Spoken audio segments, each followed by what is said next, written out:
ನಮಸ್ತೆ ನನ್ನ ಆತ್ಮೀಯ ಸಮಸ್ತ ವೀಕ್ಷಕರಿಗೂ ಸಾಯಿ ಕೃಷ್ಣ ಚಾನಲ್ ವತಿಯಿಂದ ನಮಸ್ಕಾರ ಹಾಗೂ ಧನ್ಯವಾದಗಳನ್ನು ಅರ್ಪಿಸುತ್ತಾ ಸಾಯಿಯಲ್ಲಿ ಎಲ್ಲರಿಗೂ ಒಳ್ಳೆಯದಾಗಲಿ ಅಂತ ಬೇಡ್ಕೊಳ್ತಾ ಇಂದು ಸಾಯಿ ಸತ್ಯವಿದ್ಯಾ 47ನೇ ಅಧ್ಯಯನವನ್ನು ಆರಂಭಿಸ್ತಾ ಇದ್ದೀನಿ.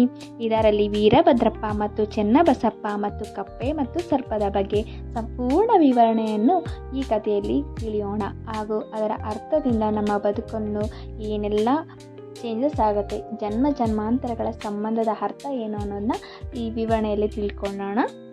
ಬಾಬಾ ಅವರ ವರದಾನವಿಂದವು ಮಂಗಳಕರವಾದದ್ದು. ನಾವು ಅವರನ್ನು ಒಮ್ಮೆ ದೃಷ್ಟಿಸಿ ನೋಡಿದರೆ ಸಾಕು. ಅವರು ನಮ್ಮ ಪೂರ್ವ ಜನ್ಮದ ಅನೇಕ ದುಃಖಗಳನ್ನು ನಿರ್ಮೂಲನ ಮಾಡಿ ನಮ್ಮನ್ನು ಆಶೀರ್ವಾದಿಸುತ್ತಾರೆ. ನಮ್ಮ ಮೇಲೆ ಅವರ ಕೃಪೆ ದೃಷ್ಟಿಯೂ ಬಿದ್ದರೆ ನಮ್ಮ ಕರ್ಮ ಬಂಧನವು ಬಿಡುಗಡೆಯಾಗಿ ನಮಗೆ ಅತಿಶಯವಾದ ಆನಂದವೂ ದೊರೆಯುತ್ತದೆ. ಪರಮ ಪಾವನೆಯಾದ ಗಂಗೆಯೂ ತನ್ನಲ್ಲಿ ಮಿಂದವರೆಲ್ಲ ಪಾಪಗಳೆಲ್ಲವನ್ನೂ ಕಳೆಯುವಂತೆ ಮಾಡುತ್ತಾಳೆ ಅಲ್ಲವೇ? ಆದರೆ ಅವಳು ಸಂತರು ತನ್ನಲ್ಲಿ ಬಂದು ಮಿಂದು ಅವರ ಪಾದಧೂಳಿನಿಂದ ತನ್ನಲ್ಲಿರುವ ಪಾಪಗಳನ್ನು ಅಳೆಯಲೆಂದು ಆಶಿಸುತ್ತಾಳೆ. ಶ್ರೀ ಸಾಯಿಯು ಸಂತ ಶ್ರೇಷ್ಠರಲ್ಲಿ ಅನರ್ಘ್ಯ ರತ್ನ. ಈಗ ಅವರೇ ಹೇಳಿರುವ ಈ ಕಥೆಯನ್ನು ಕೇಳಿರಿ. ಕಪ್ಪೆ ಮತ್ತು ಸರ್ಪ. ಒಂದು ದಿನ ಬೆಳಗ್ಗೆ ಉಪಹಾರವಾದ ನಂತರ ಅಡ್ಡಾಡುತ್ತಾ ಒಂದು ಸಣ್ಣ ನದಿಯ ದಡಕ್ಕೆ ಬಂದೆನು. ನನಗೆ ಆಯಾಸವಾಗಿತ್ತು. ಅಲ್ಲಿ ಸ್ವಲ್ಪ ವಿಶ್ರಾಂತಿಗೊಂಡು ನಂತರ ಕೈಕಾಲು ತೊಳೆದು ಸ್ನಾನ ಮಾಡಿ ಕುಳಿತಿದ್ದೆ. ಗಾಳಿ ತಣ್ಣಗೆ ಬೀಸುತ್ತಿತ್ತು. ನಾನು ಚಿಲುಮೆ ಸೇದಲು ಆರಂಭ ಮಾಡಿದೆ. ಆಗ ಒಂದು ಕಪ್ಪೆ ಡರಾಮ್ ಡರಾಮ್ ಎಂದು ಒದರುವ ಶಬ್ದ ಕೇಳಿ ಬಂದಿತು. ಚಿಲುಮೆ ಸೇದಬೇಕು ಎನ್ನುವುದರೊಳಗೆ ದಾರಿ ಹೋಗನೊಬ್ಬನು ನನ್ನ ಸಮೀಪಕ್ಕೆ ಬಂದನು. ಅವನು ನನಗೆ ನಮಸ್ಕರಿಸಿ ತನ್ನ ಮನೆಗೆ ನನ್ನನ್ನು ಊಟಕ್ಕೆ ಆಮಂತ್ರಿಸಿದನು. ಅವನು ಚಿಲುಮೆ ಹೊತ್ತಿಸಿ ನನಗೆ ಕೊಟ್ಟನು. ಪುನಃ ಕಪ್ಪೆಯ ಶಬ್ದ ಕೇಳಿತು.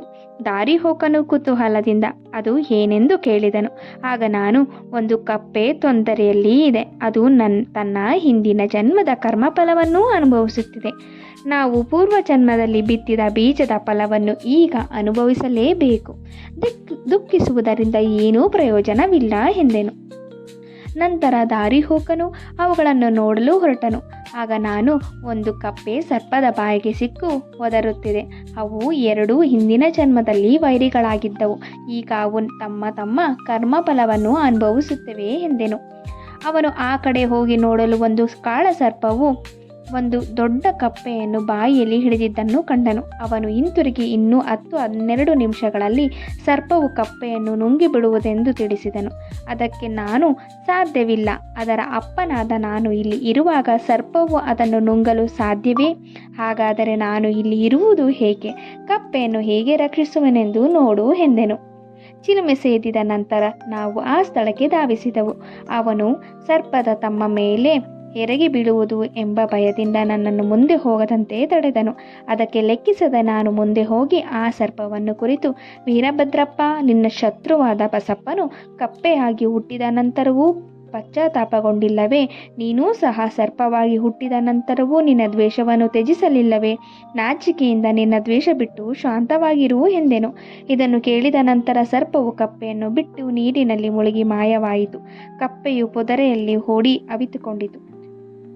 ದಾರಿ ಹೋಗನಿಗೆ ಆಶ್ಚರ್ಯವಾಯಿತು. ಅವನು, ನಿಮ್ಮ ಮಾತುಗಳನ್ನು ಕೇಳಿದ ನಂತರ ಹೇಗೆ ಸರ್ಪವು ಕಪ್ಪೆಯನ್ನು ಬಿಟ್ಟಿತು? ವೀರಭದ್ರಪ್ಪ ಯಾರು? ಬಸಪ್ಪ ಯಾರು? ಅವರಿಬ್ಬರ ದ್ವೇಷಕ್ಕೆ ಕಾರಣವೇನು ಎಂದು ಕೇಳಿದನು.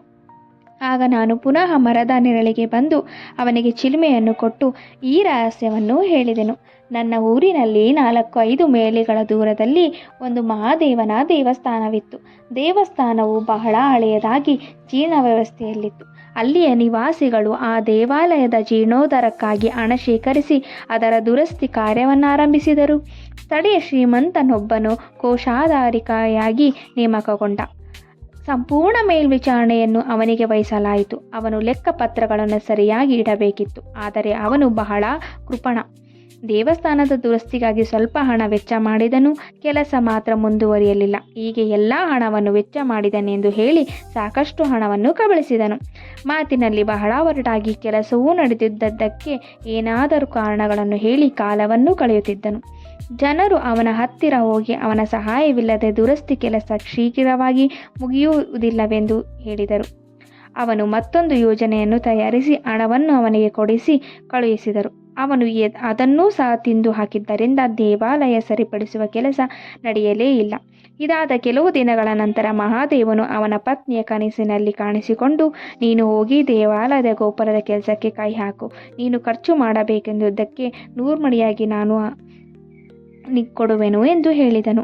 ಅವಳು ತನ್ನ ಕನಸನ್ನು ಪತಿಗೆ ಹೇಳಿದಳು. ಅವನು ಇದನ್ನು ಕೈಗೊಂಡರೆ ತನ್ನ ಕೈಯಿಂದ ಬಹಳ ಹಣ ವೆಚ್ಚವಾಗುವುದು ಎಂದು ಭಾವಿಸಿ, ಅದು ಬರೀ ಕನಸು ಮಾತ್ರ ಎಂದು ಉದಾಸೀನ ಭಾವದಿಂದ ನಕ್ಕು, ಇದನ್ನು ನಂಬಲಾಗದು. ಹಾಗಿದ್ದರೆ ಮಹಾದೇವ ನನಗೆ ಯಾಕೆ ಕಾಣಿಸಿಕೊಳ್ಳಬಾರದಾಗಿತ್ತು? ನಾನೇನು ನಿನ್ನಿಂದ ದೂರದಲ್ಲಿ ಇದ್ದೇನೆ? ಪತಿ ಪತ್ನಿಯರಲ್ಲಿ ವೈಮನಸ್ಸು ತರಲು ಉದ್ದೇಶಿಸಿ ಕೆಟ್ಟ ಸ್ವಪ್ನ ಅದು ಎಂದು ಸುಮ್ಮನಾದನು. ಅವಳು ಸಹ ಸುಮ್ಮನಿರಬೇಕಾಯಿತು. ದಾನಿಗಳಿಂದ ದೇವರು ಅವರ ಅಪೇಕ್ಷೆಗಳಿಗೆ ವಿರುದ್ಧವಾದುದನ್ನು ಅಪೇಕ್ಷಿಸುವುದಿಲ್ಲ. ದಾನವು ಕೇವಲ ತೃಣ ಮಾತ್ರವಾದರೂ ಅದನ್ನು ಮನಃಪೂರ್ವಕವಾಗಿ ಅರ್ಪಿಸಿದರೆ ದೇವರಿಗೆ ಪ್ರೀತಿ. ಕೆಲವು ದಿನಗಳ ನಂತರ ದೇವರು ಅವಳ ಸ್ವಪ್ನದಲ್ಲಿ ಮತ್ತೆ ಕಾಣಿಸಿಕೊಂಡು, ನಿನ್ನ ಪತಿಯನ್ನು ಕುರಿತು ಚಿಂತಿಸಬೇಡ. ಅವನ ಹಣದ ಅಗತ್ಯವಿಲ್ಲ. ನಿನಗೆ ಇಷ್ಟವಿದ್ದರೆ ನಿನ್ನ ಸ್ವಂತ ಹಣವನ್ನು ಖರ್ಚು ಮಾಡು ಎಂದು ಹೇಳಿ ಅಂತರ್ಧಾನನಾದನು. ಈ ವಿಚಾರವನ್ನು ಅವಳು ತನ್ನ ಪತಿಯೊಂದಿಗೆ ಸಮಾಲೋಚಿಸಿ ತನ್ನ ತವರು ಮನೆಯವರು ಕೊಟ್ಟ ಆಭರಣಗಳನ್ನು ಜೀರ್ಣೋದ್ಧಾರಕ್ಕಾಗಿ ಕಾರ್ಯನಿಮಿತ್ತ ಉಪಯೋಗಿಸಲು ನಿರ್ಧರಿಸಿದಳು. ಆ ಕೃಪಣನು ಈಗ ಪರಮಾತ್ಮನಿಗೆ ಸಹ ಮೋಸ ಮಾಡಬೇಕೆಂದು ಆಭರಣಗಳಿಗೆ ಕಡಿಮೆ ಬೆಲೆ ಕಟ್ಟಿ 1000 ರೂಗಳ ಬದಲಾಗಿ ದೇವರಿಗೆಗೋಸ್ಕರ ಒಂದು ಜಮೀನನ್ನು ಕೊಡುವುದಾಗಿ ಹೇಳಿದನು. ಅದಕ್ಕೆ ಪತ್ನಿ ಒಪ್ಪಿದಳು. ಆದರೆ ಆ ಜಮೀನು ಡುಬಕ್ಕಿ ಎಂಬ ಹೆಸರಿನ ಮುದುಕಿ ಅವನಿಗೆ 2,000 ರೂಪಾಯಿಗಳಿಗೆ ಹೊತ್ತೆ ಹಾಕಿದ್ದು ಇತ್ತು. ಅದು ಫಲವತ್ತಾಗಿರಲಿಲ್ಲ. ಈ ಭೂಮಿಯನ್ನು ಪೂಜಾರಿಯ ವಶಕ್ಕೆ ಕೊಡಲಾಯಿತು. ಕೆಲವು ಕಾಲದ ನಂತರ ಆಶ್ಚರ್ಯಕರವಾದ ಸಂಗತಿ ನಡೆದು ಹೋಯಿತು. ಒಂದು ದಿನ ಭಯಂಕರವಾದ ಮಳೆ ಬಿರುಗಾಳಿ ಬಂದು ಕೃಪಣನ ಮನೆಗೆ ಸಿಡಿಲು ಬಡಿದು ಅವನ ಪತ್ನಿ ಮತ್ತು ಡುಬಕ್ಕಿ ಮೂವರೂ ಮೃತರಾದರು. ಆ ಕೃಪಣನು ಮರುಜನ್ಮದಲ್ಲಿ ಮಥುರೆಯ ಬ್ರಾಹ್ಮಣದ ವಂಶದಲ್ಲಿ ವೀರಭದ್ರಪ್ಪನಾಗಿ ಹುಟ್ಟಿದನು. ಅವನ ಹೆಂಡತಿಯು ದೇವಾಲಯದ ಪೂಜಾರಿಯ ಮಗಳಾಗಿ ಡುಬಕ್ಕಿಯು ಚೆನ್ನಬಸಪ್ಪನಾಗಿಯೂ ಜನ್ಮ ತಾಳಿದರು. ಆ ದೇವಾಲಯದ ಅರ್ಚಕನು ತನ್ನ ಮಿತ್ರನಾಗಿದ್ದನು. ಅವನು ಆಗಾಗ್ಗೆ ನನ್ನ ಸಲಹೆ ಪಡೆಯುತ್ತಿದ್ದನು. ಅವನ ಪುತ್ರಿಯಾದ ಗೌರಿಯೂ ಸಹ ನನ್ನಲ್ಲಿ ಪ್ರೀತಿ, ವಿಶ್ವಾಸ ಮತ್ತು ಗೌರವದಿಂದ ಇದ್ದಳು.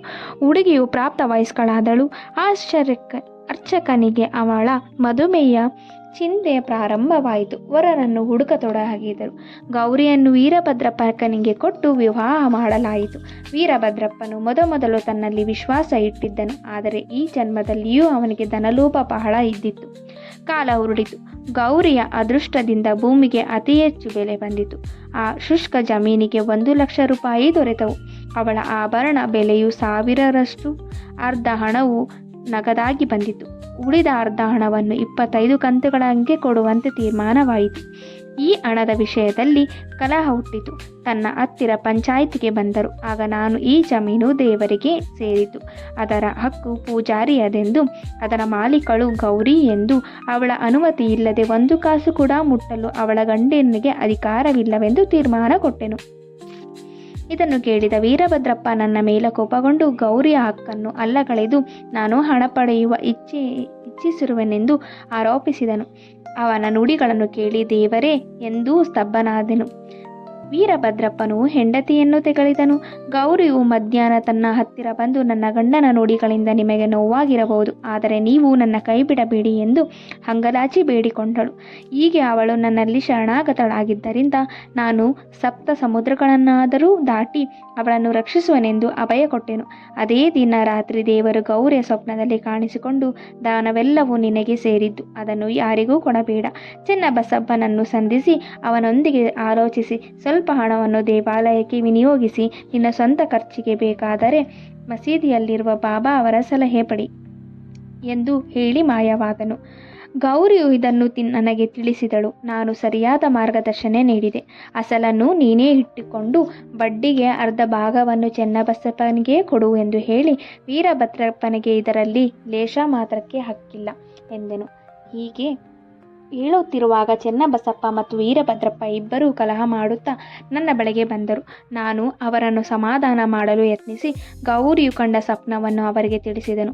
ವೀರಭದ್ರಪ್ಪನು ಅತಿ ಕೋಪದಿಂದ ಚೆನ್ನಬಸಪ್ಪನನ್ನು ಕೊಲೆ ಮಾಡುವುದಾಗಿ ಬೆದರಿಸಿದನು. ಚೆನ್ನಬಸಪ್ಪ ಅಂಜುಬುರುಕ. ಅವನು ಬಂದು ತನ್ನ ಕಾಲುಗಳನ್ನು ಹಿಡಿದುಕೊಂಡನು. ಆಗ ನಾನು ಅವನನ್ನು ಕಾಪಾಡುತ್ತೇನೆ ಎಂದು ಭರವಸೆ ಕೊಟ್ಟೆನು. ಕೆಲವು ಕಾಲದ ನಂತರ ಚೆನ್ನಬಸಪ್ಪನೂ ಗತಿಸಿದನು. ಈಗ ಚೆನ್ನಬಸಪ್ಪನೂ ಕಪ್ಪೆಯಾಗಿಯೂ ವೀರಭದ್ರಪ್ಪನು ಸರ್ಪವಾಗಿಯೂ ಇರುತ್ತಾರೆ.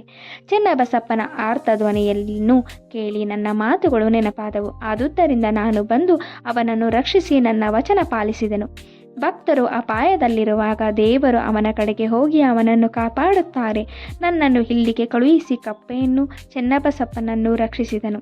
ಇದೆಲ್ಲ ಆ ಪರಮಾತ್ಮನ ಲೀಲೆ. ಇದರಿಂದ ನೀತಿ ಏನಪ್ಪ ಅಂದರೆ ಮನುಷ್ಯ ಮಾಡಿದ್ದನ್ನೂ ಅನುಭವಿಸಲೇಬೇಕು. ಆದುದರಿಂದ ತಪ್ಪಿಸಿಕೊಳ್ಳಲು ಸಾಧ್ಯವೇ ಇಲ್ಲ. ಹಣದ ಮೇಲಿನ ಆಶೆ ಅವನನ್ನು ಕೆಡಿಸುತ್ತದೆ, ಕೊನೆಗೆ ಅವನನ್ನು ನಾಶಗೊಳಿಸುತ್ತದೆ, ಇತರರನ್ನು ನಾಶಗೊಳಿಸುತ್ತದೆ. ಶ್ರೀ ಸಾಯಿ ಪ್ರಣಾಮಗಳು. ನೋಡಿದರ ಸಾಯಿ ಲೀಲೆಯನ್ನು ಎಷ್ಟು ಅದ್ಭುತವಾಗಿದೆ ಅಲ್ವಾ? ನಮ್ಮ ಜನ್ಮಾಂತರಗಳಿಂದಲೂ ಸಹ ನಮ್ಮನ್ನು ಒಂದು ಸಾರಿ ಸಾಯಿಯನ್ನು ಪೂಜೆ ಮಾಡಿದರೆ ಸಾಕು, ನಮ್ಮ ಸಾಯಿ ಜನ್ಮಾಂತರಗಳಲ್ಲೂ ನಮ್ಮನ್ನು ಕಾಪಾಡ್ತಾರೆ, ನಮ್ಮನ್ನು ರಕ್ಷಿಸ್ತಾರೆ, ನಮಗೆ ಸರಿಯಾದ ಮಾರ್ಗದರ್ಶನವನ್ನೂ ಸಹ ತೋರ್ತಾರೆ.